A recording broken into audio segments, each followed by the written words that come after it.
22 जैन की evening shift में क्या रहा, वही एनटीए बेसिक्स पे आ गया आपने कि फिजिक्स को मेरे को आसान पूछना है, केमिस्ट्री डुएबल होगी मॉडरेट टाइप, और मैथ्स जो होगी वो तुम्हारी लेंदी होगी।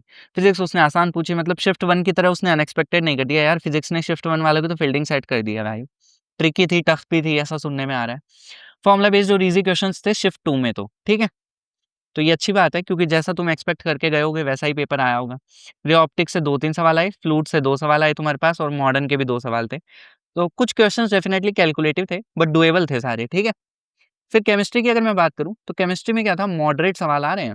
मतलब हर बार क्या होता है, केमिस्ट्री जो होती है ना वो टाइम कंज्यूमिंग नहीं होती, 45 मिनट में हो जाती है। तो जनरली लोगों का प्लान क्या रहता है कि फिजिक्स केमिस्ट्री से टाइम बचा के मैथ्स में वो टाइम को दे देते हैं। बट केमिस्ट्री अब की बार थोड़ी सी लेंदी आ रही है, लोगों को 50 से 60 मिनट लग जा रहे हैं, ठीक है। तो मल्टीपल रिएजेंट्स पूछे जा रहे थे, ऑर्गेनिक और इनऑर्गेनिक का वेटेज स्लाइटली ज़्यादा था, और कंपाउंड्स के नाम याद होने चाहिए तुम्हारे, उस टाइप के क्वेश्चन आ रहे थे जिसमें तुम्हें नाम याद होंगे तो सवाल बनेगा, अदरवाइज नहीं बनेगा। टाइम कंज्यूमिंग थी, डेफिनेटली टाइम कंज्यूमिंग थी, ठीक है। तो केमिस्ट्री थोड़ी सी ट्रिकी और मॉडरेट टाइप आ रही है।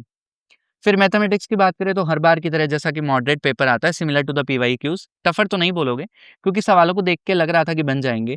केमिस्ट्री में क्या हो रहा था कि जो सवाल थे ना वो ऑप्शन एलिमिनेशन से अगर तुम अप्रोच कर रहे थे तब लग रहा था बन जाएंगे, अदरवाइज थोड़ा डिफिकल्ट हो रहा था, डायरेक्ट नहीं चमक रहे थे। फिर वेक्टर एंड 3D से हर बार जैसे 3 सवाल आते हैं वैसे आए, बहुत अच्छा खासा वेटेज होता है इसका।